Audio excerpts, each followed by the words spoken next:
Hey, tonight we're diving into a fascinating slice of medieval life, the surprising curse that came with wealth and power. Dim the lights, maybe turn on a fan for that soft background hum, and let's ease into tonight's journey together. And if you're enjoying these stories, I'd really appreciate a quick like or even a subscribe. It helps more than you know. I'm always curious where you all are listening from, so drop a comment with your location and what time it is there. Love seeing our little global community connect through these stories. Congratulations, you've just woken up in the year 1398 in a grand stone manor house nestled in the English countryside. The morning sunlight filters through the narrow windows, casting long beams across your chamber. You stretch beneath heavy wool blankets on a feather-stuffed mattress, a luxury only the wealthy can afford. Most peasants sleep on straw pallets that harbour fleas and bedbugs, but you are Lord William Thornbrook, one of the richest nobles in the county. The good news is that you're wealthy beyond imagination compared to the common folk who work your lands. The bad news? Your big toe feels like someone is driving a red-hot poker through it, and the slightest movement sends waves of agony up your leg. You've got gout, what physicians call the disease of kings. Your day begins as it always does, with servants rushing to your bedside. Unlike the peasants who rise before dawn to milk cows and tend fields, you've slept well past sunrise. The head servant, Thomas, approaches with a silver basin of rose-scented water for washing your face and hands. Behind him, two younger servants carry your clothing for the day. Fine wool tunics dyed with expensive colours, lined with silk imported from far-off lands. "My lord," Thomas says with a bow, "the household awaits your commands for the day. The steward needs approval for the feast preparations, and..." You cut him off with a groan. "Send for the physician. My foot. It's the gout again." Thomas's face falls. He's seen your gout attacks before and knows what's coming. "Right away, my lord." You try to sit up, and the movement sends a jolt of pain so intense through your foot that you gasp. The swelling has returned. Your big toe joint now resembles a ripe red plum, hot to the touch, and so tender that even the weight of a linen sheet feels like torture. This, you reflect bitterly, is the hidden cost of your privileged life. While peasants suffer from malnutrition and exposure, the nobility faces different torments. The peasants might envy your abundant food, your warm shelter, your fine clothing, but they don't see the price your body pays for such luxuries. The chamber door opens, and in shuffles Master Gilbert, your physician. Unlike the village healers who treat the common folk with herbs and folk remedies, Master Gilbert studied at the great medical school in Montpellier, France. His services cost more per visit than a peasant might earn in a month, but what good is wealth if not to purchase the finest care? "My lord," Master Gilbert says gravely, setting down his leather satchel of medical instruments. "The gout has returned, I see." You grimace. "Like a bad penny. What cursed thing have I eaten this time?" Master Gilbert strokes his grey beard, examining your swollen foot without touching it. The skin is stretched tight and shiny, with a deep red hue that speaks of the fire burning beneath. "As I've explained before, my lord, it's an imbalance of the humours. The phlegm, cold and moist, has settled in your joint where it becomes corrupt and causes pain. But the underlying cause..." He hesitates, knowing you won't like his answer. "Yes, yes," you interrupt impatiently. "My rich foods and wine, the same lecture every time, Gilbert." The physician nods, unperturbed by your irritation. "Indeed, my lord, your body produces too much uric humour from the rich meats, the sweet wines, the delicacies your table offers nightly. These corrupt humours crystallise in the cooler parts of your body, most often the feet, as they are furthest from the heart's warmth." What Master Gilbert doesn't say, but what you both know, is that your gout attacks have become more frequent. Last year you suffered perhaps 3 bouts. This year you've already endured 4, and it's only autumn. Each time the pain lasts longer, and your recovery grows slower. Some nobles, you know, have become so crippled by repeated attacks that they can barely walk, their toes and fingers permanently deformed by the accumulation of what physicians call tophi, hard, chalky deposits under the skin. This is the cruel irony of your station. While peasants labour from dawn to dusk, strengthening their bodies with work and subsisting on simple fare, you enjoy a life of relative leisure and sumptuous food that slowly poisons your joints. Master Gilbert opens his satchel and removes several glass vials and packets of herbs. I've brought several remedies, my lord. First, a poultice of herbs to reduce the heat and swelling. From his bag, he produces a bundle of dried herbs, meadow sweet, willow bark, and other plants known to reduce inflammation. These will be ground and mixed with wine vinegar to create a paste that, when applied to your throbbing joint, provides blessed relief. And for the pain, he continues, a tincture of poppy. This is the most precious medicine in his collection. Distilled from the seed pods of poppies grown in distant lands, it dulls even the most excruciating pain, but it comes with its own price. It clouds the mind, and used too frequently creates a craving that can consume a person. You've seen nobles who became dependent on poppy tincture, their fortunes dwindling as they purchased more and more of the costly substance. I've also brought autumn crocus, Master Gilbert says, producing a small pouch. The Byzantine physicians found it effective for gout. It must be used carefully. Too much causes vomiting and worse, but the correct dose can shorten the duration of your suffering. What neither of you knows is that this remedy, autumn crocus, contains what modern physicians will one day call colchicine, one of the few truly effective treatments for gout. The Byzantine doctors stumbled upon this treatment centuries ago, and its use has spread throughout Europe, passed from physician to physician without understanding exactly why it works. As Master Gilbert prepares his remedies, grinding herbs with a small mortar and pestle, you stare out the window at your estate. Your lands stretch for miles. Fields, forests, villages full of peasants who work from sunrise to sunset. You collect taxes from them, protect them with your soldiers, and judge their disputes. In return, they produce the wealth that allows you to live as you do. Outside, you can see workers harvesting the autumn crops. Men swing scythes through golden wheat. Women gather and bind the cut stalks. Children glean any fallen grain. Their movements are fluid and practiced, their bodies hardened by years of physical labour. None of them, you'd wager, suffer from gout. Here, my lord, Master Gilbert says, drawing your attention back. Drink this first. He hands you a small cup containing a dark liquid. The bitter taste of poppy fills your mouth, and you force yourself to swallow. Soon, a warm numbness will spread through your body, dulling the sharp edges of your pain. Next comes the poultice. Master Gilbert gently applies the herb paste to your inflamed joint, then wraps it with clean linen. The coolness of the poultice provides immediate, if modest, relief. The autumn crocus I've mixed with wine, he explains, offering another cup. Drink it slowly. It may cause some stomach discomfort, but that passes quickly. You drink as instructed, grimacing at the strange taste. Then you lie back against your pillows, waiting for the remedies to take effect. Rest now, my lord, Master Gilbert advises. No rich foods today. Barley water, a little bread, perhaps some boiled chicken without the skin. I'll return this evening to check your progress. As he packs his supplies, you gesture to Thomas, who has been waiting quietly by the door. Pay Master Gilbert his fee. The physician bows and departs, leaving you alone with your thoughts and your pain. Through the window you can hear the rhythmic swish of scythes cutting wheat, the calls of workers to each other, a harvest song rising from the fields. Their lives are hard in ways you'll never experience. The constant worry about having enough food, the vulnerability to weather and disease, the relentless physical labour that wears down bodies before their time.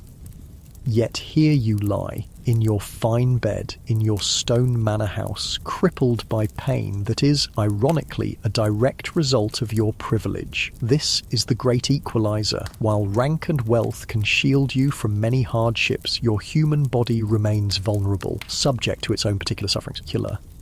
The poppy tincture begins to take effect, wrapping your thoughts in cotton and dulling the sharp edges of your pain. As you drift towards sleep, you wonder, is your gout truly the worst thing about being rich in medieval times, or is it merely the physical manifestation of a deeper truth? The excess, even when it appears enviable, carries its own punishments.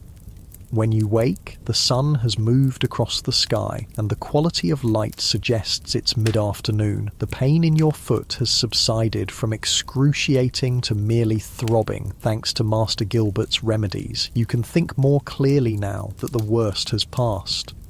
Thomas appears at your bedside with a tray. "Barley water and bread, my lord, as the physician ordered." The barley water is bland and the bread plain, peasant fare, though of higher quality than what they would eat. Your ordinary meals are far different. Roasted meats, swimming in rich sauces, game birds, fish on fast days, all accompanied by fine wines and ales, followed by sweet confections made with expensive sugar. Your table reflects your status, each dish a statement of your wealth and power. But that abundance is precisely what has brought you to this state. The human body wasn't designed for such luxury, especially when paired with the sedentary lifestyle of nobility. Peasants eat simple foods, mostly grains, vegetables, and occasionally meat, and work physically all day. Their bodies process what they consume, leaving little to accumulate as the crystals that cause your suffering. "My lord," Thomas says hesitantly, "the steward still needs directions for tomorrow's feast. The merchant from London has arrived with the spices you ordered, and—" "Tell him to proceed as planned," you interrupt. "But I want simpler dishes added to the table. Less meat, more fish, and tell the kitchens to reduce the use of wine in the sauces." Thomas looks surprised, but nods. "Yes, my lord. And shall I tell the guests you're indisposed?" You consider this. The feast is to honour a visiting baron, a potential ally whose support you need. To be absent would be a political misstep. No, you decide. I'll attend. Have the servants prepare a chair with cushions where I can rest my foot, and find my walking staff. After Thomas leaves, you carefully swing your legs over the edge of the bed. The movement awakens fresh pain in your toe, but it's manageable now. You stand gingerly, keeping weight off the affected foot, and hop-step to the window. From here, you can see the inner courtyard of your manor. Servants hurry about their tasks, preparing for tomorrow's feast. A cart laden with barrels of ale is being unloaded. Smoke rises from the kitchen buildings, where cooks are already preparing foods that require slow cooking. It takes an enormous amount of labour to maintain your way of life. Dozens of people working constantly so that you and your family can live in comfort and project the image befitting your station. This, perhaps, is another burden of wealth in medieval times, the constant need to display your status through consumption and spectacle. Your table must groan with food, your clothes must be of the finest materials, your home must impress. Anything less would suggest weakness or decline. So you spend lavishly, consume abundantly, and your body pays the price. You think of King Henry IV, who suffers so severely from gout that he sometimes cannot walk or ride a horse, yet he continues to feast and drink as his position demands, trapped in the same cycle as you. The disease of kings, indeed, a mark of status that becomes its own prison. Evening approaches, and Master Gilbert returns as promised. He examines your foot, nodding with satisfaction at the reduced swelling. "The remedies have helped," he observes. "The crisis is passing, but my lord, to prevent future attacks—" He trails off, knowing you already know what he will say. "Less rich food, less wine," you finish for him. "More walking, more water." "Precisely," he agrees. "Particularly avoid organ meats, liver, kidneys, sweetbreads. Limit game birds. Reduce your consumption of wine, especially the sweet varieties." This is sound advice based on centuries of observation by physicians who noticed patterns in gout sufferers. They don't understand the biochemistry, that won't come for hundreds of years, but they've recognized that certain foods and drinks reliably trigger attacks. "I'll try," you promise, though both of you know the challenges. Your entire social life revolves around feasting and drinking. To abstain is to withdraw from the very activities that cement alliances and demonstrate your position. After Master Gilbert leaves, your wife, Lady Eleanor, comes to visit your chamber. Unlike you, she rose before dawn to oversee the household, managing servants, reviewing accounts, ensuring that every aspect of your large estate runs smoothly while you handle political matters and business affairs. "William," she says, sitting carefully on the edge of your bed, "how are you feeling?" "Better," you admit. "Gilbert's remedies helped." She sighs, taking your hand. "This is the second attack this month. You must take better care." Lady Eleanor comes from a noble family herself and understands the expectations placed on someone of your rank, but she's also practical and clear-eyed. "The feast tomorrow," she continues. "I've instructed the cooks to prepare a separate plate for you with simpler foods. You can still sit at the high table and fulfill your duties as host without aggravating your condition." You smile gratefully. This is why you married her, not just for the alliance between your families or the lands and money she brought to the marriage, but for her intelligence and care. "Thank you," you say. "I've been thinking perhaps we should change how we eat daily, not just during my gout attacks." She raises an eyebrow. "Like the monastics, plain food and prayer?" You laugh, then wince as the movement jostles your foot. Not quite so extreme, but more fish, more vegetables, less of the rich sauces and sweet wines. Lady Eleanor considers this. It would save money that could be used elsewhere, and might set a new fashion. You know how others at court copy whatever you do. This is true. As one of the wealthier and more influential nobles in the region, your choices influence others. If you begin eating more simply, it might become acceptable for other nobles to do the same, a welcome relief for those who struggle to maintain the expected level of conspicuous consumption. "We'll try it," you decide, starting after tomorrow's feast.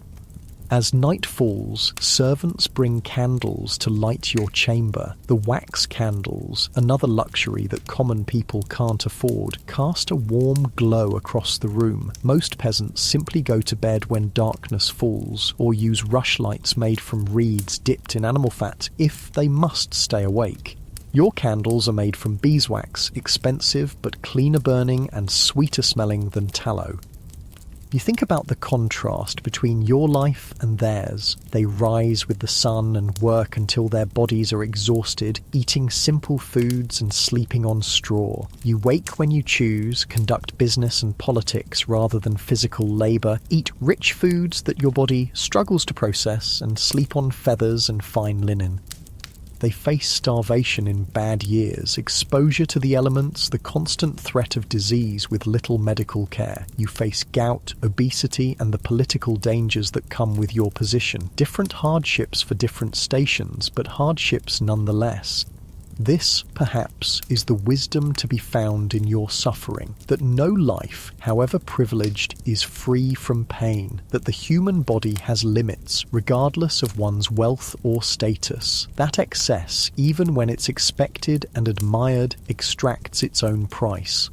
As you drift towards sleep, your foot still throbbing but bearably so, you resolve to find a better balance, to maintain your position without destroying your health. It won't be easy in a world where consumption defines status, but if anyone can chart a new course, it's someone with the privilege and power to choose. Tomorrow will bring the feast with all its temptations and obligations, but perhaps the day after will bring the beginning of a wiser path, one where you enjoy the benefits of your station without falling victim to its excesses. The worst thing about being rich in medieval times isn't just the gout, it's the golden cage of expectations that keeps you consuming things that harm you. But even golden cages have doors if one has the courage to find them and step through. Morning arrives with a pale sun fighting through the mist that clings to your estate. You awaken to find your foot improved, still tender and slightly swollen, but the fierce burning pain has subsided. Master Gilbert's remedies have done their work, particularly the autumn crocus, which seems to shorten the duration of these attacks. Today is the feast, and despite your condition, you must fulfill your duties as host. Your status demands it. Reputation in medieval society is everything, more valuable than gold, more enduring than stone castles. One hint of weakness, one public failure, and whispers spread through the nobility like wildfire. Those whispers can undermine alliances, affect marriage prospects for your children, even reach the king's ear. So you rise, allowing Thomas and another servant to dress you in your finest garments. A tunic of deep blue wool from Flanders with embroidery around the neck and sleeves, a belt with silver buckles, hose that fit snugly, and soft leather shoes that have been carefully modified to accommodate your swollen toe. The left shoe has been slit and additional leather sewn in, creating a pocket of space where your afflicted joint can rest without pressure. My walking staff, you remind Thomas, who hurries to fetch the polished oak stick topped with a silver knob. It's ostensibly decorative. Many nobles carry such staffs as symbols of authority, but today it will serve a practical purpose, bearing weight that your painful foot cannot. You make your way carefully down the stone stairs of your manor house, each step a negotiation between dignity and pain. The great hall below is already bustling with activity. Servants hang fresh rushes mixed with herbs on the floor, sweet-smelling plants that will release their fragrance when crushed underfoot, masking the inevitable smells of many bodies gathered in one space. Trestle tables are being set up in rows, with the high table on a raised platform at one end where you and your most honoured guests will sit. Your steward, Henry, approaches with a bow. Unlike Thomas, who oversees your personal needs, Henry manages the entire estate, supervising other servants, handling finances, ensuring that your lands and household run smoothly. "My lord," he says, "the preparations are well in hand. The Baron and his party were sighted on the road and should arrive within the hour. The kitchens report that all dishes are proceeding as planned." "Good," you reply, leaning slightly on your staff. "And the special arrangements we discussed?" "Yes, my lord. Your chair at the high table has been cushioned as requested, with a small stool for your foot, and Lady Eleanor has instructed the kitchen regarding your meal." You nod, satisfied. These small accommodations will allow you to fulfill your social obligations without worsening your condition. This is the constant balance you must strike, maintaining the appearance and behaviours expected of your rank while managing the physical consequences they bring. Outside, horns sound. The Baron's party has arrived sooner than expected. You straighten, grip your staff more firmly, and prepare to greet your guests. The pain in your foot is a dull throb now, manageable if you're careful. You make your way to the courtyard, where your household is assembling to welcome the visitors. Lady Eleanor joins you, resplendent in a gown of deep green, with a gold-embroidered belt and a delicate network of golden chains adorning her head. Together, you present the image of prosperity and power that your position requires. The Baron's party enters the courtyard in a clattering of hooves and a flutter of banners. Baron Radcliffe is a burly man in his 40s, his face reddened by both wind and wine, his clothing rich but slightly dishevelled from travel. He dismounts with a grunt that suggests he, too, might suffer from the ailments of nobility, though he covers it well. "Lord Thornbrook," he booms, striding forward with his arms outstretched. "How good to see you again." You step forward to meet him, careful to put minimal weight on your affected foot. "Baron Radcliffe, welcome to my home. We are honoured by your presence." The formal greetings continue as the Baron's party, family members, personal servants and guards are all acknowledged according to their rank. This ritual of welcome is important, establishing the hierarchy and relationships that will govern the visit. Medieval society functions on such clear delineations: who sits where, who speaks when, who defers to whom. To violate these unwritten rules is to invite chaos. As the Baron's party is shown to their chambers to refresh themselves after their journey, you return to the Great Hall to oversee final preparations. The pain in your foot is intensifying with the activity, but you hide it well behind a nobleman's mask of composure. To show pain is to show weakness. The hall is transformed now. Trestle tables covered with clean linens, wooden trenchers at each place, silver cups for the high table and wooden or horn cups for those of lower rank. Fresh rushes carpet the floor, releasing the scent of meadowsweet and lavender when crushed underfoot. Servants hurry about with last-minute adjustments, and the steward directs it all with quiet authority. You make your way to the high table where your modified chair awaits. Testing it, you find that the cushions support your body while allowing your painful foot to rest elevated on the small stool hidden beneath the table's drape. From here, you can preside over the feast without standing for long periods, a small mercy for which you're grateful. The kitchens send word that the first courses are ready, and you dispatch servants to inform the Baron and other guests that the feast will begin shortly. As you wait, Lady Eleanor joins you at the high table, leaning close to speak privately. "You're in pain," she observes, her voice too low for others to hear. "Manageable," you assure her, though in truth the throbbing has intensified to a steady burn. She gives you a knowing look. "Master Gilbert left this for you." From a small pouch at her belt, she produces a vial of poppy tincture, just enough to dull the edge, not enough to cloud your mind. You accept it gratefully, taking a small sip when no one is looking. The bitter taste is followed by that familiar warming sensation that signals relief is coming. Not complete relief, you'll still feel the pain, but it will be muffled, pushed to the background so you can focus on your duties as host. The guests begin to arrive in the hall, taking their places according to rank. The Baron and his immediate family join you at the high table, while their attendants and your household knights and officials sit at the tables below. The lower servants will eat later, after the feast is concluded, making do with the leftovers and simpler fare prepared specifically for them.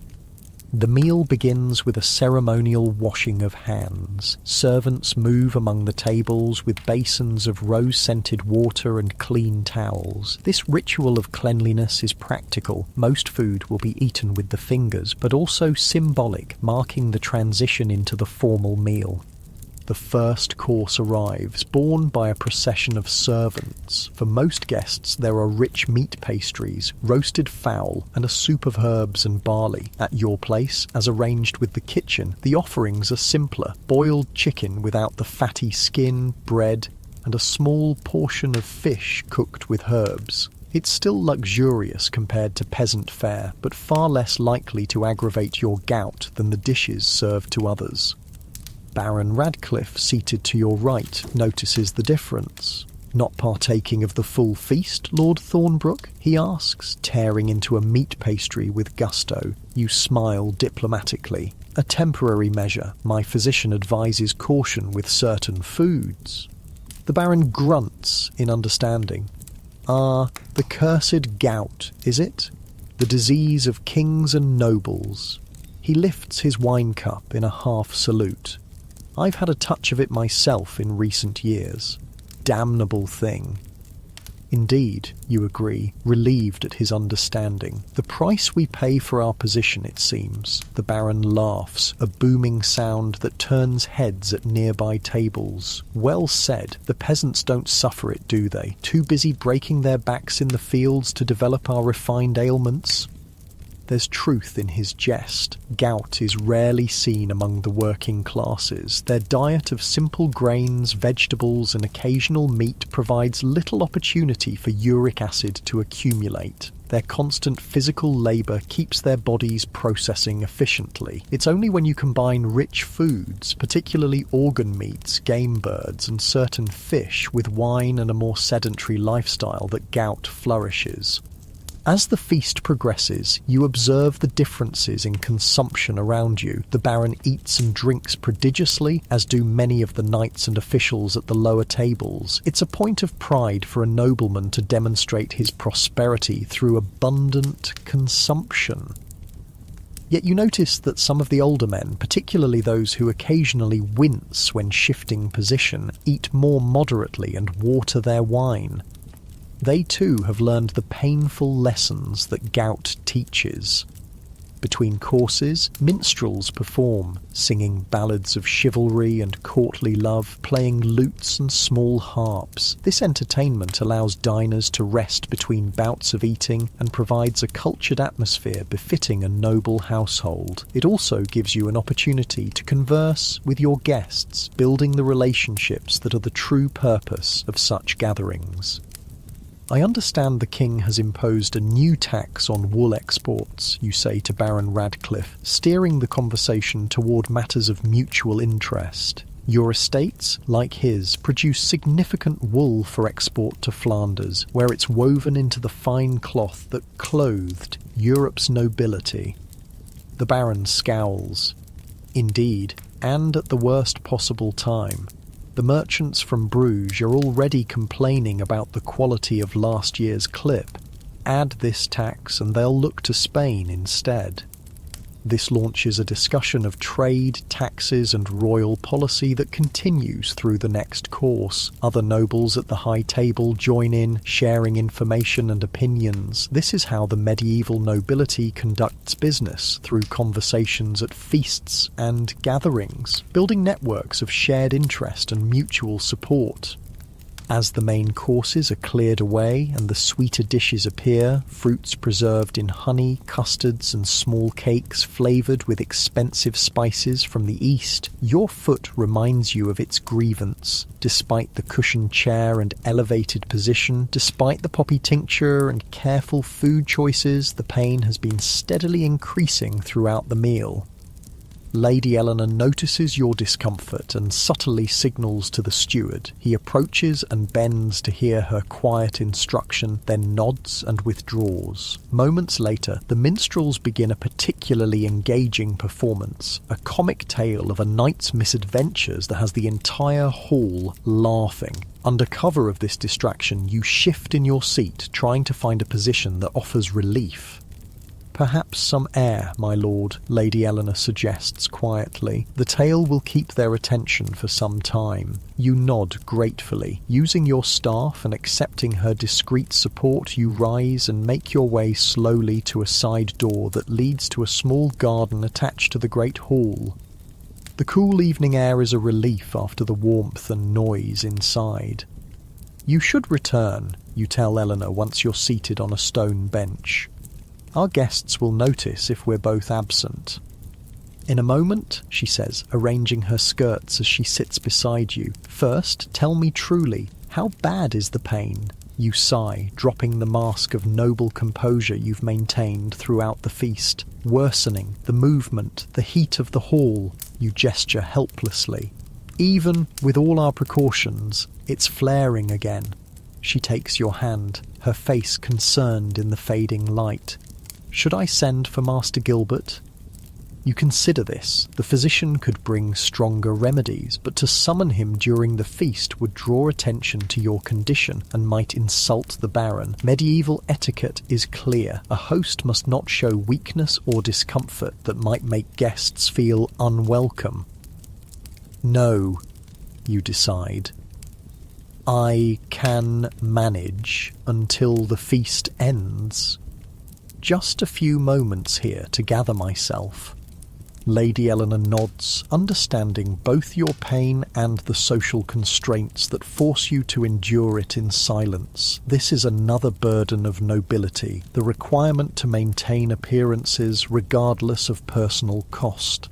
After a brief rest, you return to the hall, timing your entrance during a lull in the entertainment. Few seem to have noticed your absence, and those who did assume you were attending to host duties. The Baron is deep in conversation with another guest, his cup refilled yet again with the sweet wine that will, in time, likely bring him the same suffering you're experiencing now.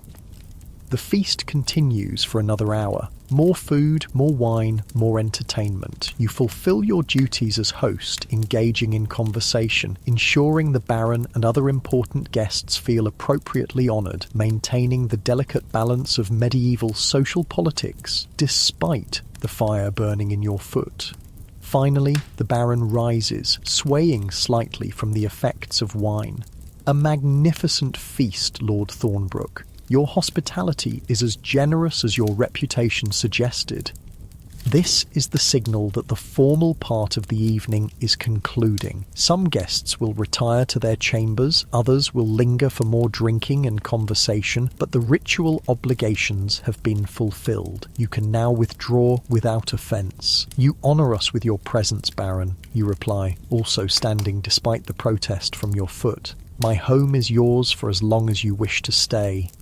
After the final courtesies are exchanged, you make your way slowly back to your chamber, leaning heavily on your staff. The poppy tincture has worn off, and each step sends jagged spikes of pain shooting up your leg. By the time you reach your room, you're breathing heavily from the effort of maintaining composure. Thomas is waiting, along with a young assistant. They help you undress and prepare for bed, removing the fine clothing and replacing it with a linen sleeping shirt. The modified shoe comes off last, revealing your toe, now visibly more swollen than it was this morning, the skin stretched, tight, and shiny. "Shall I send for Master Gilbert, my lord?" Thomas asks, his face creased with concern. "Yes," you reply, too tired and in too much pain to maintain pretense, "and bring cool water for my foot until he arrives." While waiting for the physician, you lie back against the pillows, your throbbing foot elevated on cushions. The feast was a success. The Baron is pleased, alliances strengthened, your reputation for hospitality maintained, but the cost is written in the pain that pulses through your body with each heartbeat.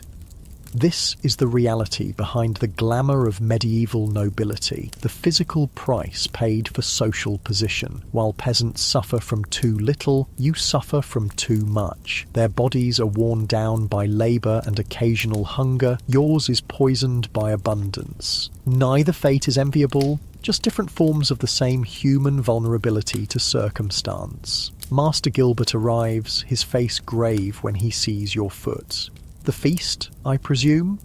You nod wearily.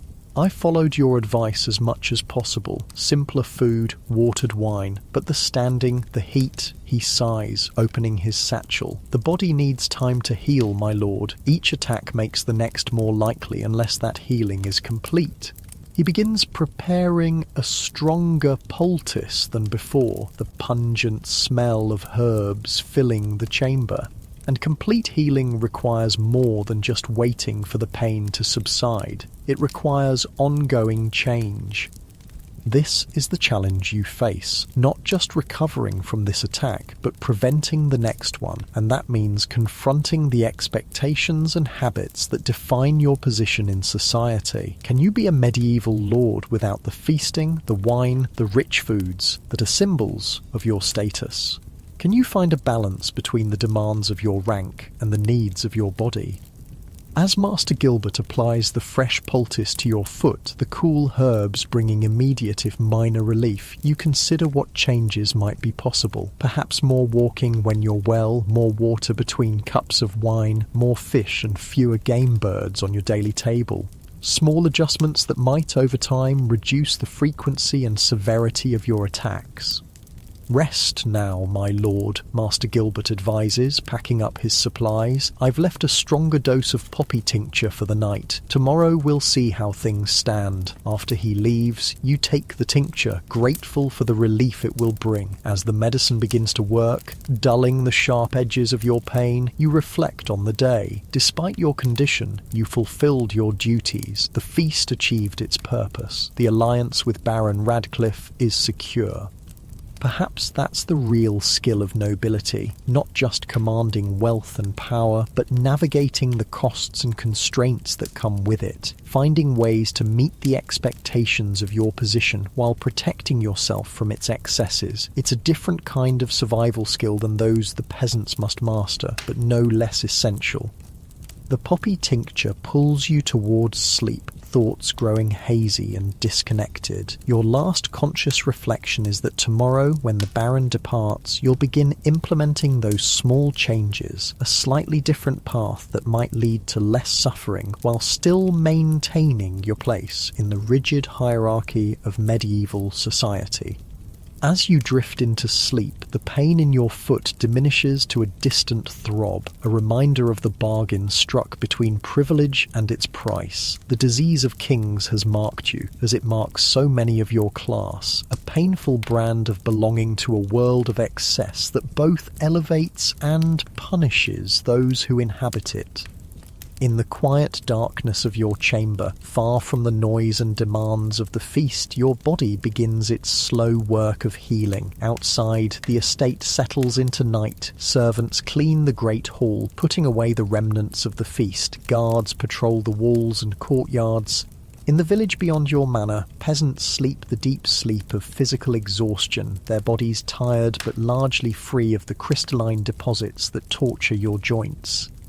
Different lives, different sufferings. The medieval world turns on this axis of inequality, each person bearing their particular burdens according to their station. For now, yours is the burning pain of gout, the ironic curse of having too much in a world where most have too little.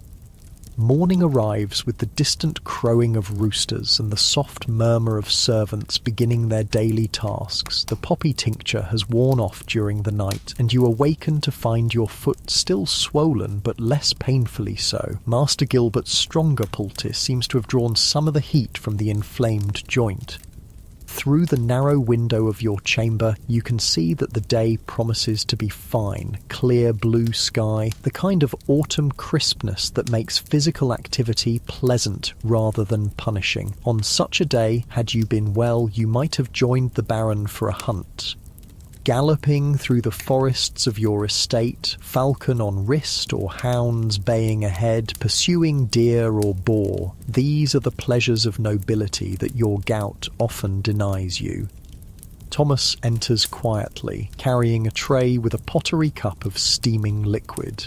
"Good morning, my lord. Master Gilbert left this for you to drink upon waking." You prop yourself up against the pillows and accept the cup, sniffing cautiously. The bitter scent of herbs rises with the steam, meadow sweet, willow bark, and other plants known to reduce inflammation. Not a pleasant draught, but one you've become familiar with during your gout attacks. "The Baron?" you ask after forcing down the medicine. "Already breaking his fast in the hall, my lord. He mentioned plans to depart before midday. This is a relief. While Baron Radcliffe's visit was important politically, hosting always requires energy you can ill afford when gout has you in its grip. Once he leaves, you can focus on recovery without the need to maintain appearances." "Help me dress," you instruct. "Nothing elaborate. I'll break my fast privately here." Thomas selects simple clothing, a tunic of undyed wool, loose-fitting hose that won't constrain your swollen foot, and the modified shoe that accommodates your inflamed toe. Even with these accommodations, dressing is a careful negotiation with pain. Each movement that jostles your foot sends sharp reminders of your condition. Once dressed, you settle in a chair near the window. Thomas brings a tray with your morning meal, a piece of bread, some watered ale, and a small portion of cold fish left from last night's feast. This simple fare is closer to what a prosperous peasant might eat than the elaborate breakfast you normally enjoy, but Master Gilbert's advice about diet has been consistent over the years. The fewer rich foods, the better your chances of avoiding future attacks. As you eat, you hear the commotion of the Baron's departure in the courtyard below. Horses being brought around, servants loading baggage, the Baron's booming voice giving instructions to his retinue. You should be there to bid him farewell formally, but both he and you understand that your absence will be attributed to your condition. In medieval society, gout provides a socially acceptable excuse for certain breaches of etiquette. It is, after all, recognised as an ailment of the nobility, almost a mark of status in itself. Lady Eleanor will handle the farewells, performing the role of chatelaine with the grace and authority that has made her as essential to your position as your own political acumen. The partnership between lord and lady is vital in medieval governance. While you manage external relations and official duties, she ensures that the household and estate function smoothly, that guests are properly hosted, that your shared reputation for hospitality enhances your political standing.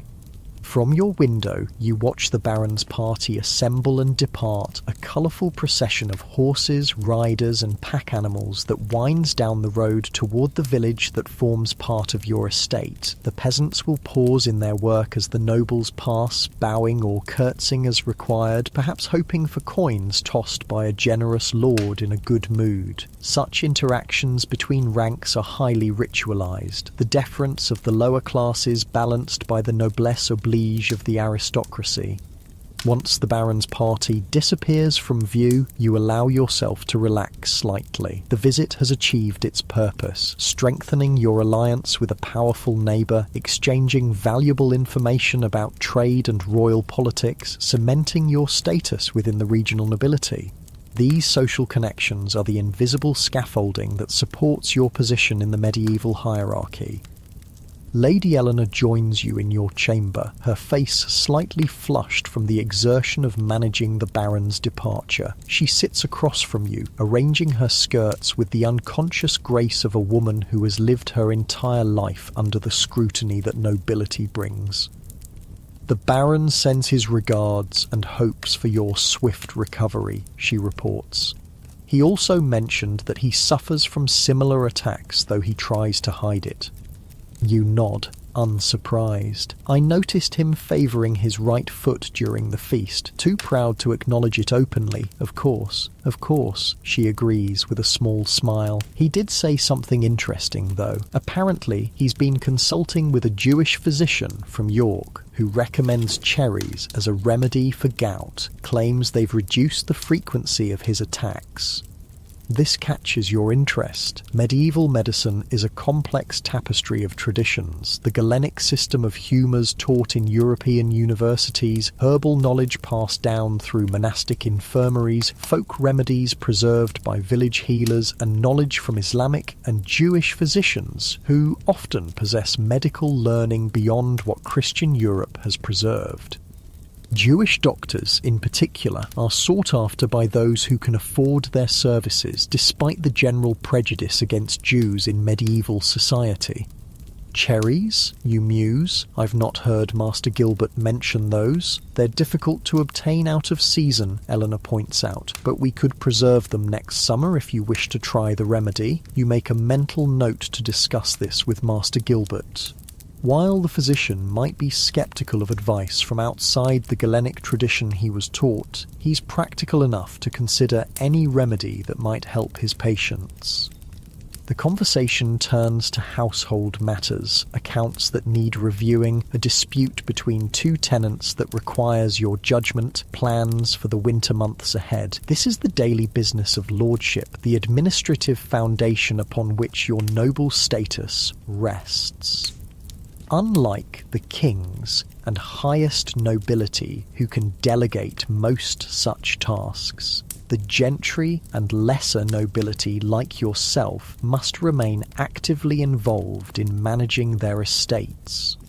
As midday approaches, the pain in your foot has subsided enough that you decide to venture downstairs. Using your staff for support, you make your way carefully to the small chamber off the great hall that serves as your office. Here, seated at a substantial oak table, you receive your steward's report on estate matters. "The harvest is complete, my lord," Henry informs you, consulting a tally stick notched with records of grain collected. "Better than last year, though not as abundant as we hoped. The mill has begun grinding, and the bakehouse reports the quality of flour is good." This is welcome news. The grain harvest determines not only your income for the year, as peasants pay part of their rent in crops, but also the general prosperity of your estate. A poor harvest means hunger for the peasants and reduced revenues for you. A good one means relative plenty for all and the ability to sell surplus grain for profit. "And the wool clip?" you ask, referring to the shearing of sheep that provides another major source of income. "Sent to market last week, my lord. Prices are down slightly due to the new tax, but still profitable. You discuss other matters: repairs needed to tenants' cottages before winter, timber to be cut from your woodlands, preparations for the Christmas season that will bring its own round of feasting and obligations. Throughout, your foot throbs steadily, a constant reminder of your physical vulnerability despite your social power." After the steward departs, Master Gilbert arrives for his daily examination of your condition. He unwraps the poultice from your foot, his touch professional but gentle as he assesses the swelling and discoloration. "Improving," he pronounces, "though not as quickly as I would like. The feast was a setback, as I feared." You mention the Baron's Jewish physician and his recommendation of cherries. Master Gilbert's expression remains neutral, but you detect a slight stiffening in his manner. Medieval physicians guard their professional authority carefully, and suggestions of alternative treatments can be seen as challenges to their expertise. "Cherries are cooling in nature," he says after a moment, "which might indeed help balance the hot humours that contribute to gout. When available, they could be a useful addition to your diet." This is a diplomatic response, acknowledging the potential value of the suggestion, while maintaining his position as your primary medical authority. As Master Gilbert prepares a fresh poultice, you broach the subject that has been on your mind since awakening. "I've been considering changes to my daily regimen," you tell him, "not just during attacks, but as a regular practice." The physician looks up, his interest clearly piqued. "What sort of changes, my lord?" "Or simpler food daily, not just when I'm suffering. More fish, fewer game birds and organ meats, less wine, more water." You pause, then add, "and more physical activity when I'm well, walking the estate rather than always riding, perhaps." Master Gilbert's face shows cautious approval. "These would be wise adjustments, my lord. The body thrives on moderation, as Hippocrates teaches us. Excess in food, drink, or sloth creates imbalances that manifest as ailments like gout." This reference to Hippocrates is typical of university-trained medieval physicians who base their practice on ancient Greek medical texts transmitted through Arab scholars and Latin translations. The theory of the four humours, blood, phlegm, black bile and yellow bile, forms the foundation of their understanding, with health representing a balance among these substances and disease resulting from imbalance. The challenge, you admit, is maintaining such moderation when one's position demands otherwise. Feasts like yesterday's cannot be avoided entirely. True, the physician acknowledges, applying the fresh poultice to your foot, but they might be occasions rather than habits. And even during such events, careful choices can mitigate the harm. He wraps clean linen around your foot to secure the poultice. I would be remiss, however, if I didn't mention another factor that affects the humours. Which is the passions, my lord. Anger, anxiety, excessive concern with worldly matters. These inflame the blood and contribute to conditions like gout. The ancients recommended tranquility of mind as essential to physical health. This advice reflects the medieval understanding that mental and physical well-being are intimately connected, that emotions affect bodily health directly through their influence on the humours. It's an early recognition of what modern medicine will one day call psychosomatic effects. You consider this thoughtfully. The life of a medieval lord is filled with concerns, managing an estate, navigating political alliances, ensuring family succession, balancing the constant demands from above, your obligations to the king and higher nobility, and below, your responsibilities to those dependent on you. Tranquility seems an impossible luxury. Yet perhaps there are ways to create islands of calm within these responsibilities. Time for contemplation in the small chapel attached to your manor, walks through your gardens when weather permits, reading from the few precious books in your possession, primarily religious texts, but also practical manuals on estate management and a collection of ancient Roman writings that you particularly treasure. I will consider your advice regarding the passions, you tell Master Gilbert, though I suspect that's a more difficult remedy to implement than dietary changes. He smiles slightly. The most valuable remedies often are, my lord. After the physician departs, you spend the remainder of the day attending to correspondence, dictating letters to your clerk, who writes them on parchment in a neat hand. Literacy is not universal among the nobility, but you were fortunate to receive education in a monastery school as a youth. The ability to read documents without relying entirely on others gives you an advantage in both business and politics. By evening, your foot feels substantially improved. The swelling has decreased, and while tenderness remains, the burning pain has subsided. You join Lady Eleanor for a simple supper in the small family dining chamber rather than the great hall, beginning the dietary moderation you've resolved to adopt. The meal consists of fresh bread, a pottage of vegetables, a small portion of fish, and watered wine. It's satisfying without being excessive, nourishing without triggering the digestive processes that can lead to uric acid accumulation. Lady Eleanor has instructed the cook accordingly and plans to maintain this simpler fare as your regular diet, reserving richer foods for special occasions and important guests. "How are you feeling?" she asks as you finish the meal. "Better," you admit. "The attack is passing more quickly than the last one, perhaps because we intervened earlier," she suggests, "and the autumn crocus remedy seems particularly effective."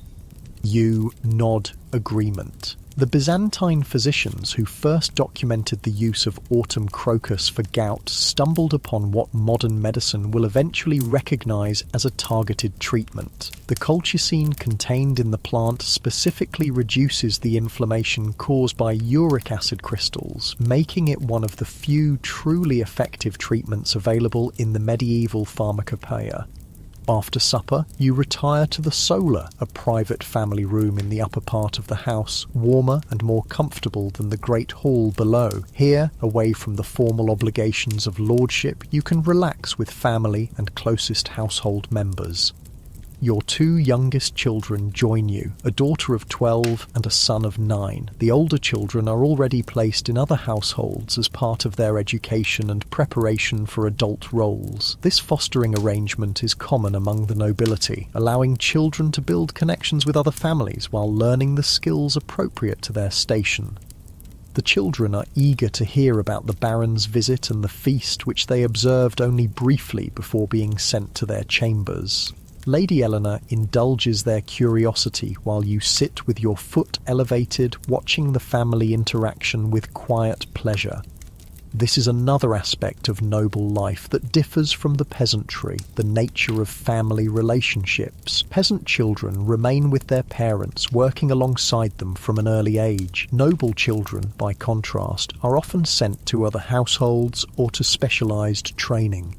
Daughters may enter convents for education. Sons might train as pages and squires in preparation for knighthood. The emotional distance this creates is considered necessary for developing the character and connections required of the nobility. As darkness falls, servants bring candles and stoke the small fireplace in the solar. The warm glow creates a cosy atmosphere as Lady Eleanor supervises the children's evening prayers before they're escorted to their chambers by their nurse. You should rest, she tells you once they've gone. Tomorrow you have tenants' disputes to judge, and that requires a clear head. You know she's right. As lord of the manor, you serve as judge in the manorial court, settling disputes among your tenants according to local custom and your sense of justice. This judicial role is a fundamental aspect of lordship, one that directly affects the lives of those under your protection and authority. With your wife's assistance, you make your way back to your chamber, where Thomas has prepared everything for the night. Fresh linens on the bed, a cup of herbal tea to promote sleep, a chamber pot discreetly positioned for nighttime needs. These small comforts of noble life are taken for granted until illness makes you appreciate them anew. As you settle into bed, you reflect on the day. The Baron's visit has strengthened an important alliance. Your estate's harvest is secure, your gout is improving, and you've resolved to make changes that might prevent future attacks. All in all, a successful navigation of the challenges that come with your position. Yet underlying these practical matters is a deeper question that your gout has forced you to confront. What does it mean to be a good lord in medieval society? Is it possible to fulfill the obligations of your rank while avoiding the excesses that harm your health? Can you find a balance between the demands of status and the needs of your body? These are not questions that your peasants must ask themselves. Their challenges are more immediate: securing enough food, keeping shelter sound, surviving the next winter or bout of disease. But perhaps there's wisdom to be found in their simpler approach to life. Eat what nourishes. Work with purpose. Rest when the body requires it. As sleep approaches, you wonder if your gout might be not just a curse, but also, in some strange way, a blessing, a painful reminder of human limitations that even wealth and power cannot overcome, a prompt to find a more sustainable way to inhabit your privileged position in the rigid hierarchy of medieval society. Tomorrow will bring its own challenges, disputes to settle, correspondence to manage, estate matters to oversee, but perhaps it will also bring opportunities to implement the changes you've contemplated, small adjustments that might, over time, allow you to fulfill your duties as lord, while reducing the physical price you pay for privilege. The disease of kings has taught you a humbling lesson, that beneath the trappings of rank and power you remain subject to the same bodily vulnerabilities as the humblest peasant on your lands, different in manifestation perhaps, but equal in their reminder of human frailty. With this thought, you drift towards sleep, your foot still throbbing gently but bearably, a physical echo of the day's reflections on the paradoxes of power and privilege in the medieval world. Outside your manor house, the estate settles into night. In the great hall below, servants bank the central hearth fire to keep embers alive until morning. Guards make their rounds along the walls and courtyards. In the stables, horses shift and snort in the darkness. The rhythms of medieval life continue, ordered by rank and custom, each person performing their allotted role in the great social tapestry. In the village beyond your walls, peasants sleep in their simple cottages, bodies tired from the day's harvest labour. Their dreams might include fantasies of noble life, the fine clothes, the abundant food, the leisure to pursue pleasure rather than necessity. They cannot know that in your grand bed, with its feather mattress and linen sheets, you sometimes envy the physical resilience their lifestyle builds. This mutual incomprehension, the gap between how each rank imagines the other's experience, is part of what maintains the medieval social order. If peasants truly understood that lords suffer their own particular pains, if lords fully appreciated the wisdom contained in simpler ways of living, perhaps the rigid boundaries between classes might begin to blur. But such awareness is rare in your time. For most, the hierarchical world is simply the natural order ordained by God and maintained by tradition. The lord in his manor, the peasant in his cottage, the priest in his church, the merchant in his shop. Each has a place, with duties and privileges appropriate to that station. Your gout has granted you a glimpse across these boundaries, a recognition that human bodies share fundamental needs and vulnerabilities regardless of rank. Whether this insight will change how you wield your authority remains to be seen, but as sleep claims you, the possibility of a different approach to lordship, one that balances privilege with moderation, seems worth pursuing, both for your health and for the well-being of those under your protection.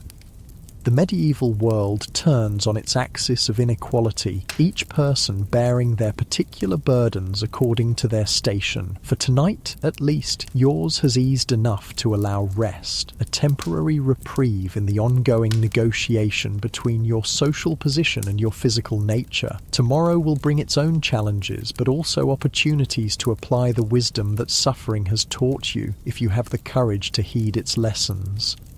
Morning light seeps through the narrow window of your chamber, painting a pale rectangle across the rushes on the floor. You awaken to find your foot greatly improved, still tender when you flex your toe, but the angry swelling has subsided. Master Gilbert's remedies, particularly the autumn crocus, have done their work well this time. Thomas enters quietly, carrying a basin of warm water and fresh linens. "Good morning, my lord. How do you fare today?" "Better," you reply, carefully sitting up and placing your feet on the floor. The twinge in your toe is minimal, a vast improvement over the searing pain of 2 days ago. "I think I'll join the household for morning prayers." Thomas helps you dress in clothing appropriate for a lord attending to daily business, good quality but not overly formal. The heavily embroidered tunics, fur-lined cloaks, and elaborate accessories that you wear for important social and political occasions remain in their chests today. Such finery is not just decoration but a form of communication in medieval society, instantly signalling your rank and prosperity to all who see you. With your walking staff in hand, still useful for support though less necessary than before, you make your way to the small chapel attached to your manor house. Here, your family, household officers, and personal servants gather each morning for prayers led by your household chaplain, a priest whose services you retain not just for religious duties but also for assistance with correspondence and record-keeping, as literacy is largely confined to the clergy. Lady Eleanor gives you a questioning look as you enter, silently asking about your condition. You nod slightly to indicate improvement. Your children, present for morning prayers before beginning their daily lessons with another household cleric, appear relieved to see you mobile again. Even at their young ages, they understand the importance of a lord's physical presence and the disruption that illness causes to the order of the household.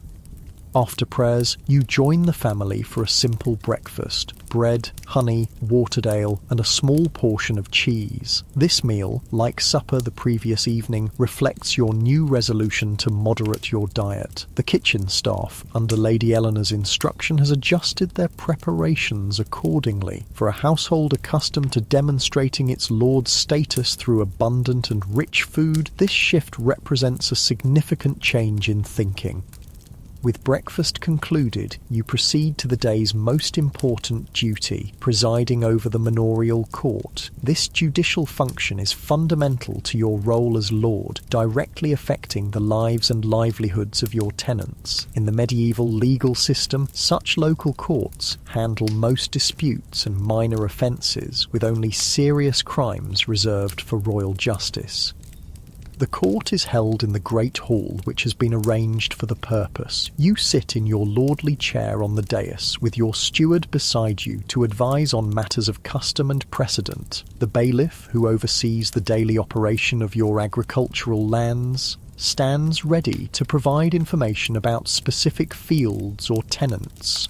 A clerk sits at a small table, prepared to record judgments in the court rolls that form the legal memory of your estate. Peasants from your villages and farms have gathered in the lower part of the hall, dressed in their best clothing, which is still crude by noble standards, undyed wool tunics, simple caps removed in your presence, leather shoes for those who can afford them, bare feet, or wooden clogs for those who cannot. They stand in small groups, speaking quietly among themselves while awaiting their turn before your judgment. The first case involves a boundary dispute between two tenant farmers. Their strips of land in the common fields have become confused after spring ploughing, leading to accusations of encroachment. Both men approach the dais, bowing awkwardly before presenting their claims. You listen carefully, then question the bailiff about the specific location and history of the disputed land. Such cases require Solomon-like wisdom. The productivity of your estate depends on peaceful relations among your tenants and fair distribution of agricultural resources. After deliberation, you render a judgment that splits the disputed area, with each farmer receiving half. Neither is entirely satisfied, but both accept your decision without protest. Your authority as lord is rarely questioned openly, even when tenants might grumble privately. More cases follow. A miller accused of taking excessive payment for grinding grain, a woman claiming her deceased husband's rights to their cottage, a dispute over damage caused by wandering livestock. Each requires attention to local custom, awareness of family relationships within the village, and consideration of how your judgment will affect both the specific case and the broader community.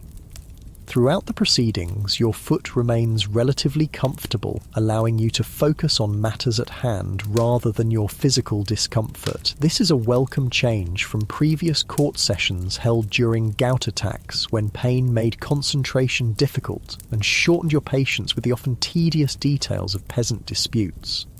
The final case of the day proves the most challenging. A tenant named John Weaver has failed to perform his required labour service on your domain land, the portion of the estate that produces directly for your household rather than being rented to tenants. The bailiff reports that this is John's third such offence this year.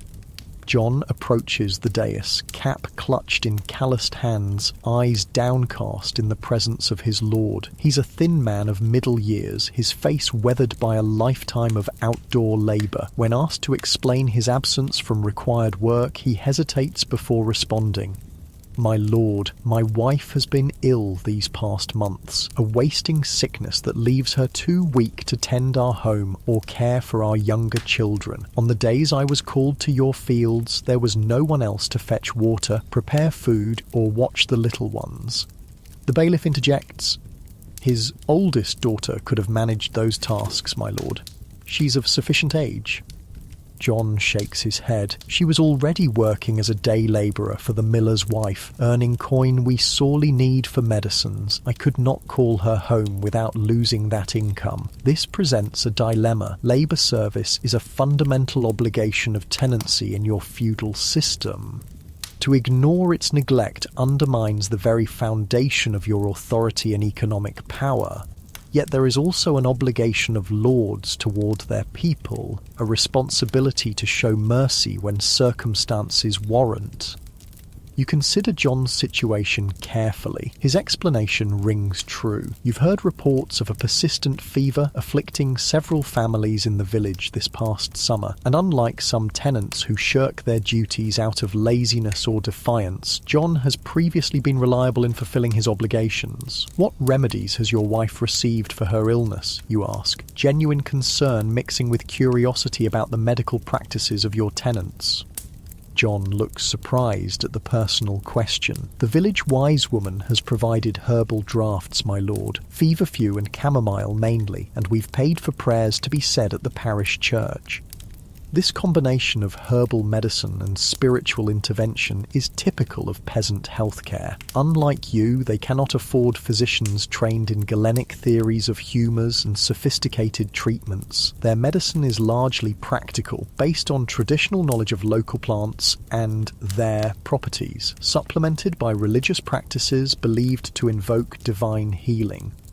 After a moment's reflection, you render your judgment. You will make up the missed Labour Days before Michaelmas, you tell John, referring to the important harvest festival at the end of September. But given the circumstances, no additional penalty will be imposed. This is a moderate response, maintaining your rights while acknowledging the genuine hardship that prevented their fulfilment. The bailiff looks slightly disapproving, preferring stricter enforcement of obligations, but accepts your decision without comment. John bows deeply, relief evident in his posture. "Thank you for your mercy, my lord. The days will be made good, I swear it." As he turns to leave, you add, "And John, tell your wife that Lady Eleanor will send remedies from our own stores that may help her recovery." This gesture, extending the benefits of your more sophisticated medicines to a tenant's family, is not required by custom or obligation. It's a personal choice, perhaps influenced by your own recent experience with illness and the value of effective remedies. The surprise and gratitude on John's face suggests such direct concern from lord to tenant is uncommon. With the court session concluded, you retire to your small office chamber for a midday meal. The morning's activities have tired you, but not exhausted you. Another sign of your improving condition. The simple food, bread, cheese, and a small portion of cold chicken provide sustenance without the heaviness that often follows the rich meals typically expected of your station. After eating, you dictate several letters to your clerk, correspondence with neighbouring lords about regional matters, instructions to a merchant in London regarding goods to be purchased for the household, and a message to your eldest son, currently serving as a squire in another noble household, as part of his knightly training. This last letter includes news of your gout attack, described in terms that acknowledge the condition without dwelling on its details. Excessive concern with bodily ailments is considered unseemly among the nobility, who are expected to bear physical discomfort with stoic dignity. As the clerk seals the letters with your personal signet, Master Gilbert arrives for his daily examination of your condition. You dismiss the clerk to allow private consultation with the physician. "A marked improvement, my lord," Master Gilbert pronounces after examining your foot. The swelling has receded significantly and the colour is nearly normal. The autumn crocus has proven particularly effective in your case. As you predicted, you acknowledge, and I've adhered to your advice regarding diet, even during this morning's court session when my patience was tested. The physician nods approvingly. Maintaining such moderation will serve you well, but now that the acute attack is passing, we must consider preventive measures to extend the period before the next occurrence. What follows is a detailed discussion of adjustments to your daily regimen, foods to avoid or limit, beverages to favour over wine, forms of gentle exercise appropriate to your station. Master Gilbert also recommends regular consumption of certain herbs believed to cleanse the blood and balance the humours, dandelion root, meadowsweet, and devil's claw among them. And what of cherries, you ask, remembering Baron Radcliffe's Jewish physician? Master Gilbert's expression remains professionally neutral. When in season, yes, their cooling properties may indeed help prevent the heat and inflammation of gout. We might also preserve them in honey for use throughout the year. This willingness to incorporate suggestions from outside his own training speaks well of Master Gilbert's practical approach to medicine. While many physicians of the era rigidly adhere to the theories taught in medical schools, primarily based on ancient Greek and Roman texts, the best practitioners also value empirical observation and are willing to adopt remedies that prove effective, regardless of their source. After the physician departs, you decide to take advantage of your improved mobility and the fine autumn weather. With your walking staff as support, you venture into the gardens attached to your manor house. These are not merely decorative, but serve practical purposes, providing herbs for the kitchen and medicine chest, flowers for household decoration, and a pleasant space for gentle exercise and contemplation. The garden paths are carefully maintained with gravel, making them suitable for walking even in delicate health. As you move slowly along them, savouring the crisp air and the scent of late-blooming herbs, you reflect on the past few days and the insights your illness has prompted. The attack of gout, while painful, has forced a pause in your usual activities, a rare opportunity for reflection in the busy life of a medieval lord. The constant demands of managing an estate, navigating political relationships, and fulfilling the social obligations of your rank typically leave little time for considering deeper questions about how you live and rule.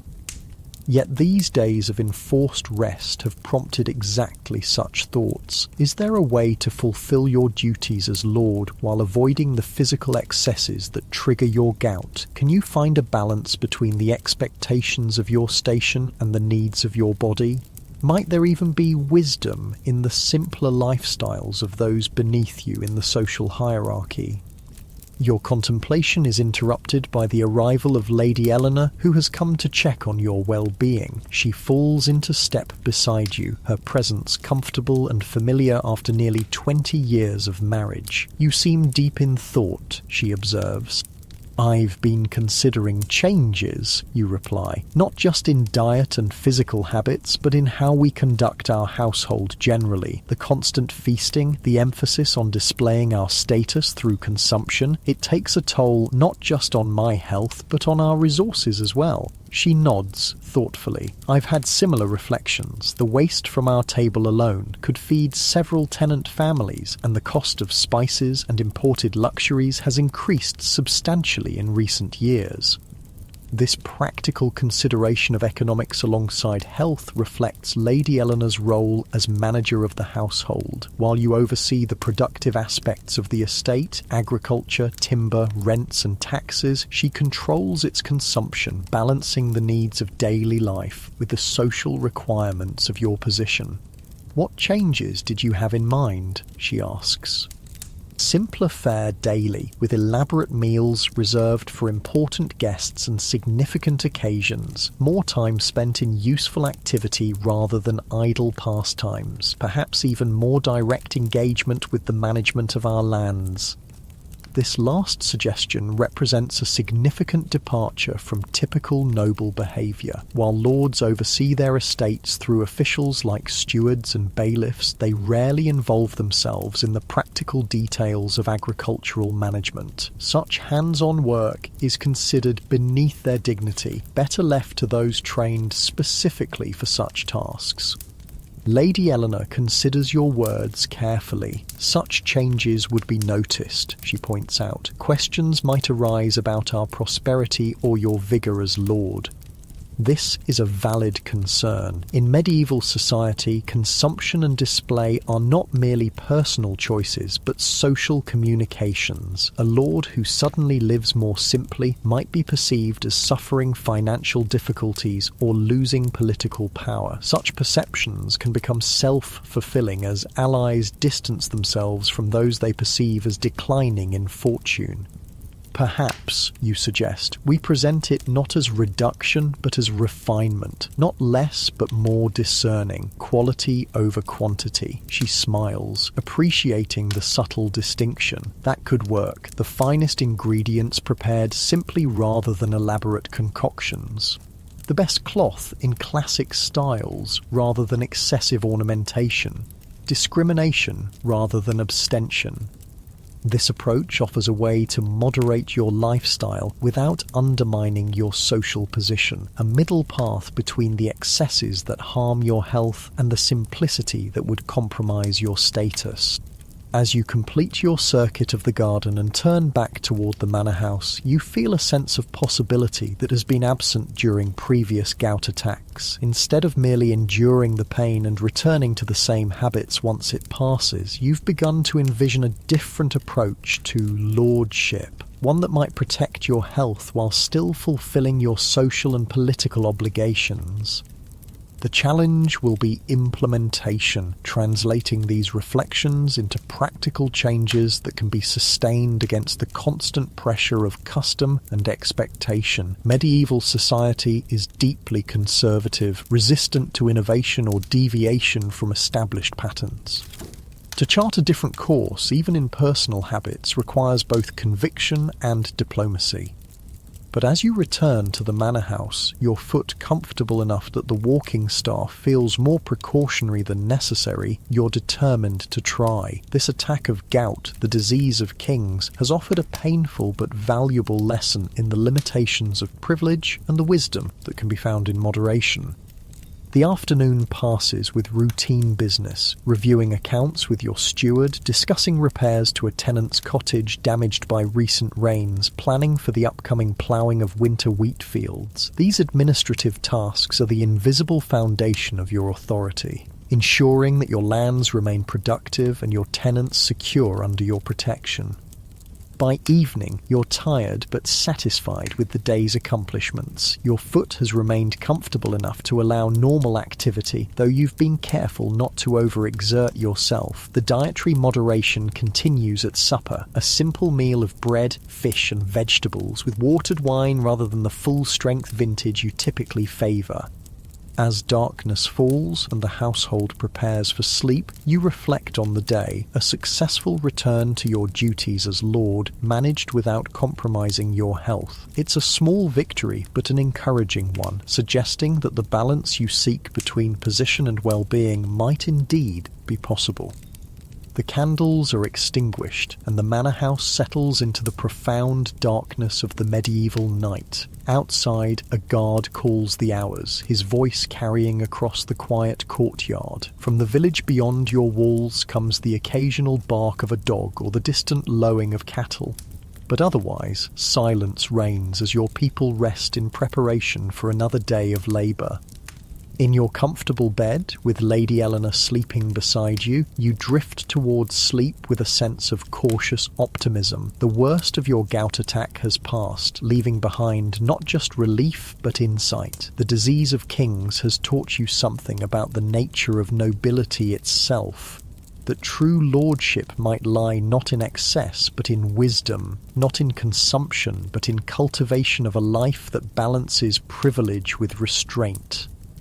Whether this lesson will endure beyond the memory of pain remains to be seen. The pressures of your position, the expectations of your peers, the deep-rooted habits of a lifetime, all will push against the changes you've contemplated. But for tonight, at least, you rest easily, your body healing and your mind opened to new possibilities for inhabiting your role in the intricate hierarchy of medieval society. 3 months have passed since your most recent gout attack, and winter has settled firmly over your estate. Snow blankets the fields, and ice forms delicate patterns on the inner sides of your chamber windows each morning. The great hall's central hearth burns constantly now, and even the small fireplaces in private chambers are kept lit day and night to ward off the penetrating cold that is the constant companion of medieval life in winter. You stand at your chamber window, watching servants and stable boys clear paths through the snow in the courtyard below. Your breath forms small clouds in the cold air near the glass. The toe that was once swollen and fiery with pain now feels no different from its fellows. A blessed relief that you've come to appreciate more deeply after each attack.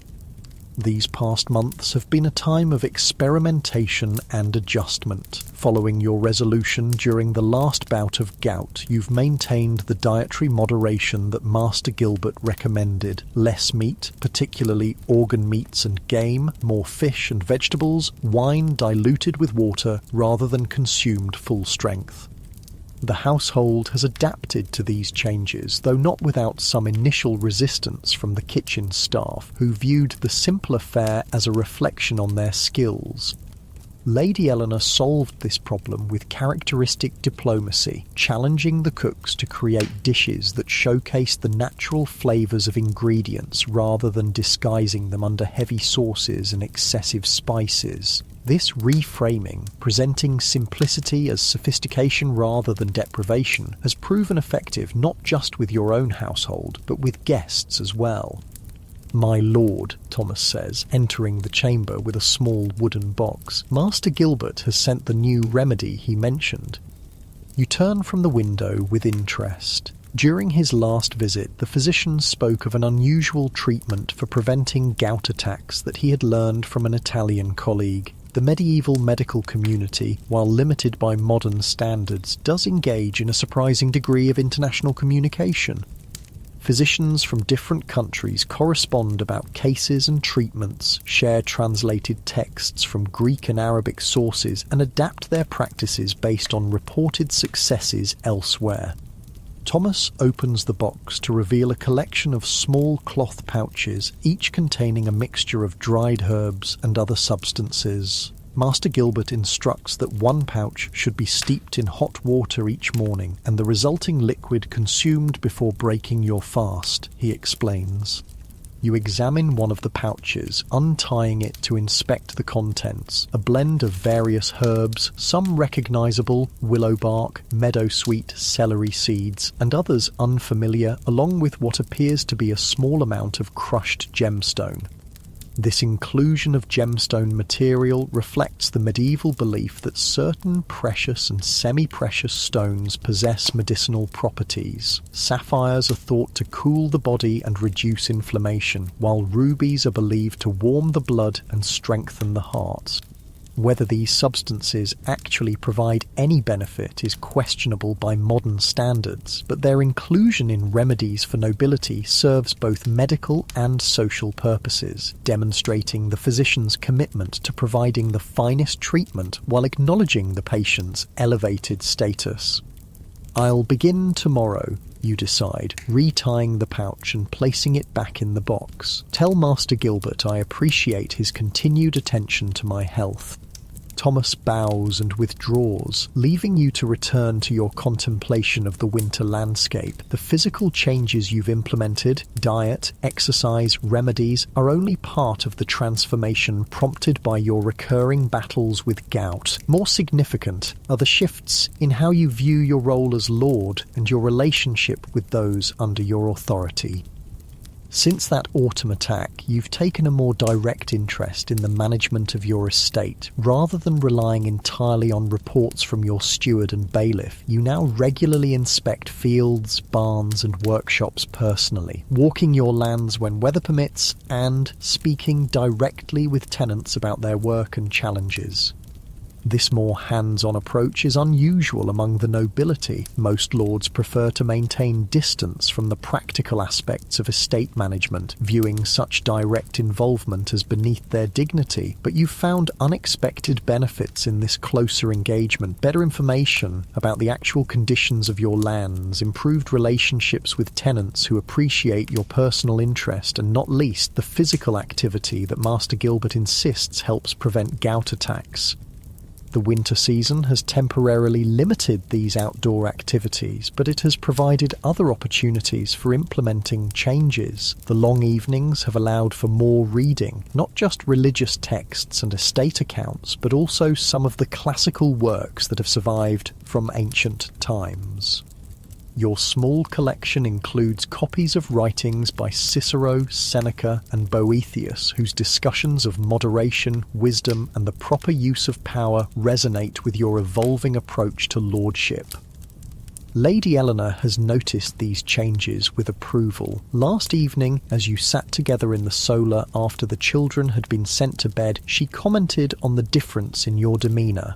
"You seem more at peace," she observed, her fingers busy with embroidery while you read by candlelight, not just in body, but in spirit as well.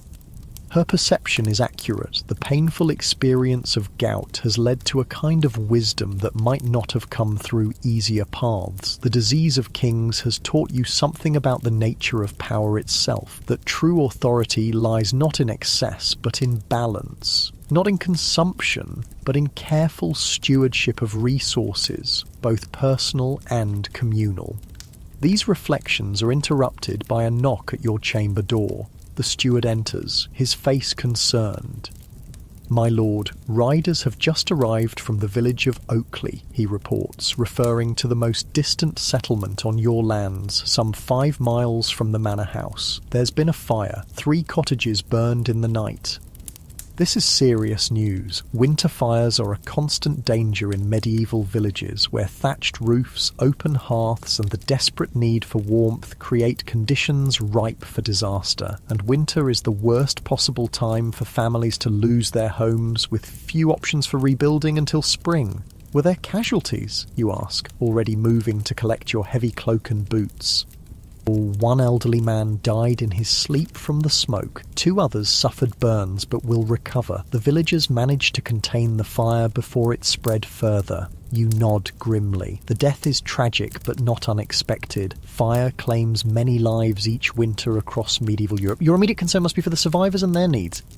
Have the kitchens prepare food supplies for the affected families, you instruct, and have the bailiff assess what building materials can be spared from our stores. I'll ride to Oakley myself to survey the damage. The steward looks surprised at this last statement.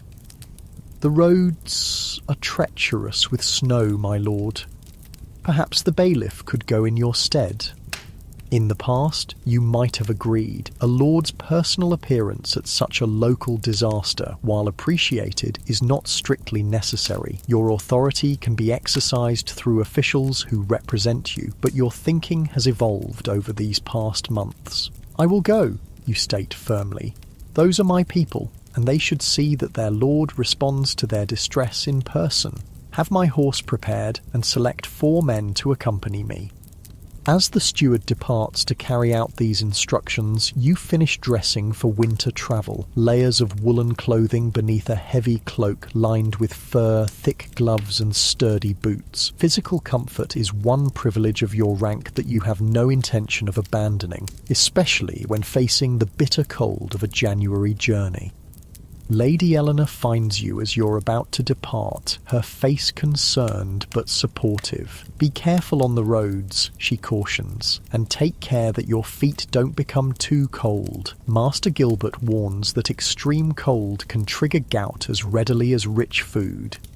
Her concern touches you. In many noble marriages, arranged for political and economic advantage rather than affection, such personal care is not guaranteed. You and Eleanor have been fortunate. Your union, while initially planned by your families for the usual practical reasons, has developed into a partnership of genuine respect and affection. I'll be cautious, you promise, and I should return before nightfall.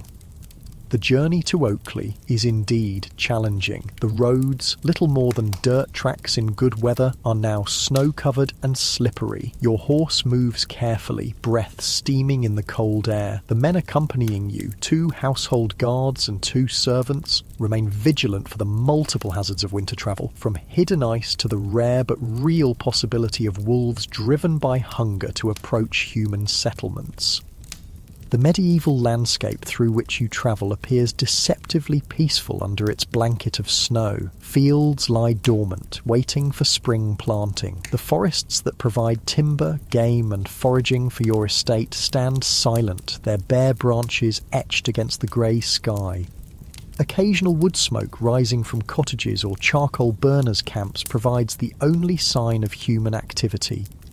This apparent tranquility masks the constant struggle for survival that defines winter in medieval Europe. For the peasants on your lands, these months are the most precarious. Stored food dwindles, illness spreads in close quarters, and the cold itself becomes an enemy to be fought with insufficient weapons. Unlike you, they cannot afford multiple layers of fine wool and fur-lined cloaks. Their cottages lack the fireplaces and chimneys that make your manor bearable in winter. Their diets, already simple in plentiful seasons, become increasingly sparse as stored provisions diminish. Your gout, painful as it is, seems a minor burden when compared to their winter hardships, yet there is a connection between your condition and theirs. Both reflect the realities of medieval life, the constraints that even wealth and power cannot fully overcome. Your body, for all its privileged care, remains vulnerable to imbalances and excesses. Their bodies, hardened by labour and simple fare, face different but equally serious threats from cold, hunger and disease. Oakley comes into view as you crest a small hill, a cluster of perhaps 30 cottages surrounding a small stone church, smoke still rising from the site of the fire on the village's eastern edge. As your party approaches, villagers emerge from their homes, surprised to see their lord in person rather than a representative. You dismount carefully, your body stiff from the cold ride. The bailiff of Oakley, a man appointed from among the villagers to oversee local matters and represent your authority, hurries forward, bowing deeply. "My lord, we didn't expect you yourself," he says, his weathered face showing both respect and concern. "The roads are dangerous in this weather."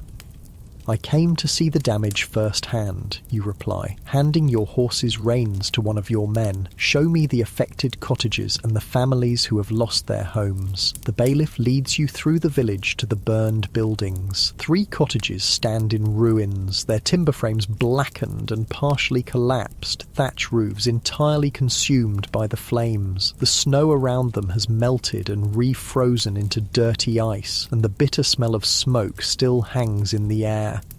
Gathered nearby are the displaced families, 11 people in total, including children who are currently being sheltered by neighbours. Their faces show the stunned expression common to disaster victims throughout history, a mixture of grief, shock, and uncertainty about the future. You approach them directly, setting aside the usual distance maintained between lord and tenant. "I'm sorry for your losses," you say simply, particularly for Martin Cooper, who died in the fire. The eldest among them, a woman whose lined face suggests a life of hardship, nods acknowledgement. "He was my father, my lord, 82 years old and blind these past 5. He wouldn't have felt much, God be thanked. The smoke took him before the flames reached his bed." This stoic acceptance of death is characteristic of medieval peasants, for whom mortality is an ever-present reality. Unlike the nobility, who can often afford elaborate medical care and who mark their deaths with expensive funerals and tomb monuments, common people face death with pragmatic recognition of its inevitability and frequency. "We've brought food from the manor," you tell them, gesturing to the packs your servants are unloading, "and I've instructed the bailiff to assess what building materials can be provided from our stores. When weather permits, we'll begin rebuilding your homes." This commitment goes beyond what custom or feudal obligation requires. A lord is expected to provide basic protection and justice to his tenants, but direct material assistance following disasters is a matter of individual conscience rather than established duty. Some lords would offer minimal help or none at all, considering such misfortunes the peasants' problem to solve among themselves. "Thank you, my lord," the woman responds, genuine gratitude in her voice. "We feared we'd have to wait until spring thaw to rebuild. Winter is hard enough with a roof over one's head," you acknowledge. "No one on my lands should face it without shelter if I can help it."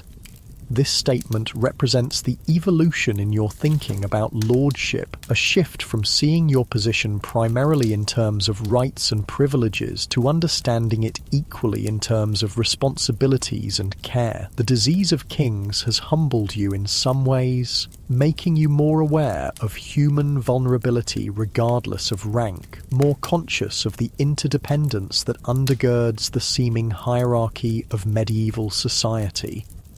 You spend the next hour inspecting the damage more thoroughly, consulting with the village carpenter about rebuilding needs and ensuring that the displaced families have immediate necessities. The cold is penetrating, and you're conscious of Lady Eleanor's warning about chilled feet potentially triggering your gout. Still, you remain until satisfied that everything possible is being done under the circumstances. As you prepare to depart, the elderly woman approaches again, something clutched in her gnarled hands. "For your kindness, my lord," she says, offering a small cloth pouch similar to those containing Master Gilbert's remedies. "My mother taught me to make this for joint pains. It helped my father when his hands knotted with age." You accept the humble gift with genuine appreciation, recognizing it as a significant gesture from someone who has little to give. "What does it contain?" you ask. Nettles gathered in spring, dried and crushed, she explains. Willow bark too, and a bit of meadowsweet. Steep it in hot water and drink it when the pain comes.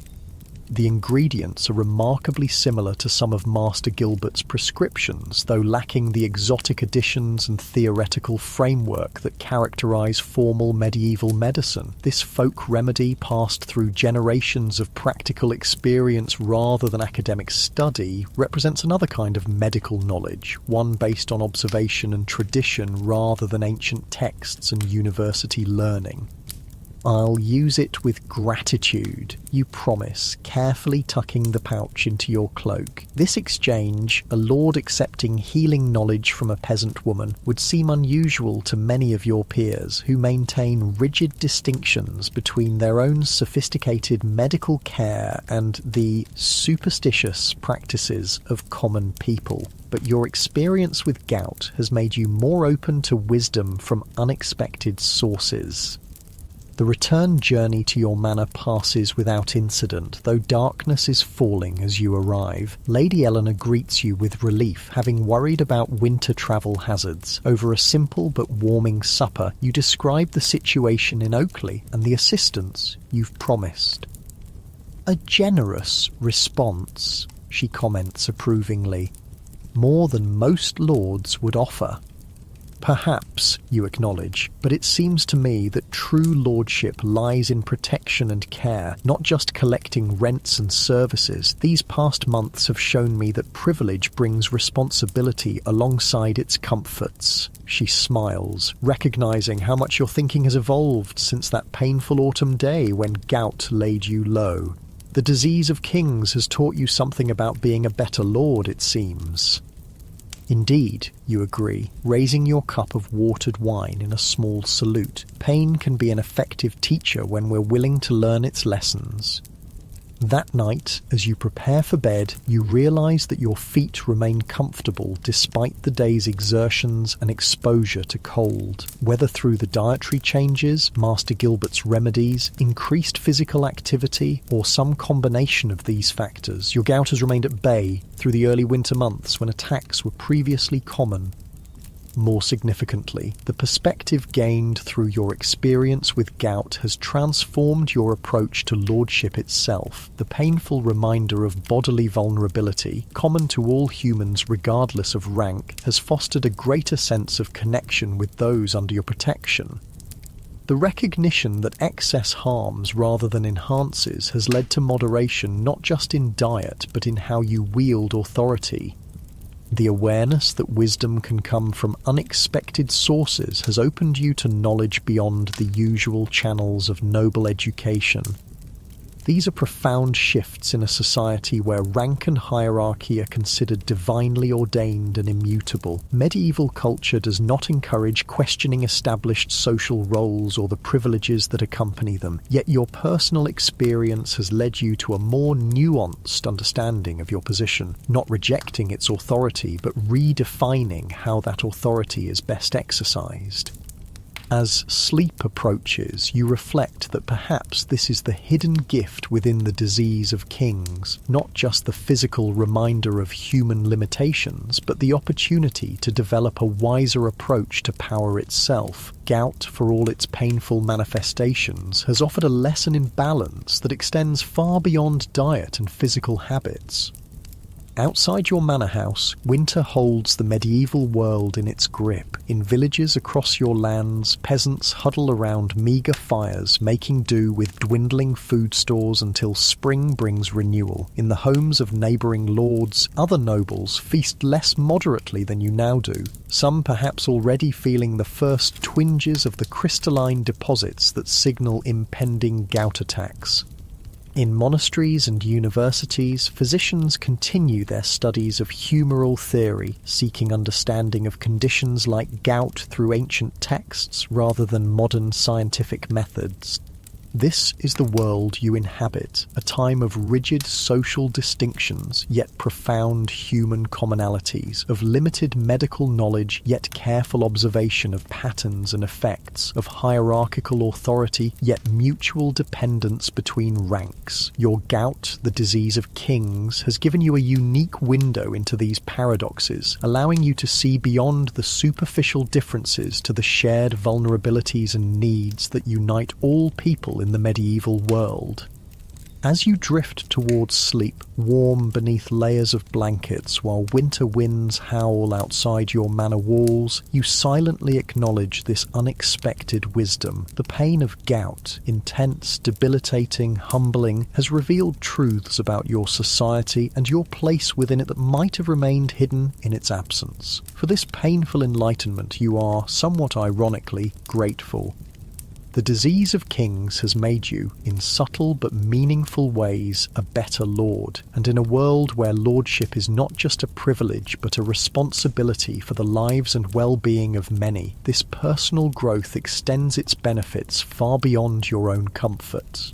The peasants of Oakley, with promised materials for rebuilding their homes despite winter's challenges, are just the first to experience the practical effects of your transformed understanding. Perhaps this is how societies evolve, not through grand revolutions or dramatic upheavals, but through individual revelations that gradually reshape how power is understood and exercised. Your gout, painful as it is, may be contributing in its small way to such evolution, creating ripples of change that extend outward from your personal experience to affect all those within your sphere of influence. This thought brings a sense of purpose to your suffering, a meaning beyond the mere physical discomfort that periodically disrupts your life. The disease of kings becomes not just an affliction to be endured, but a teacher whose lessons might, in time, benefit king and commoner alike. With this comforting reflection, you surrender to sleep, your body at ease and your mind at peace despite the winter cold that grips your medieval world. Outside, stars shine in the clear night sky, the same stars that have witnessed countless generations navigating the challenges of their times, finding wisdom sometimes in unlikely places, even in the painful swelling of a noble's toe. The crystalline deposits that cause your suffering contain, paradoxically, a kind of clarity, a window into truths about power, privilege, and human connection that might otherwise remain obscured by the trappings of rank and status. In this way, the worst thing about being rich in medieval times, the painful affliction of gout, transforms into an unexpected gift, the opportunity to become a wiser steward of the wealth and authority that define your place in the intricate tapestry of medieval society.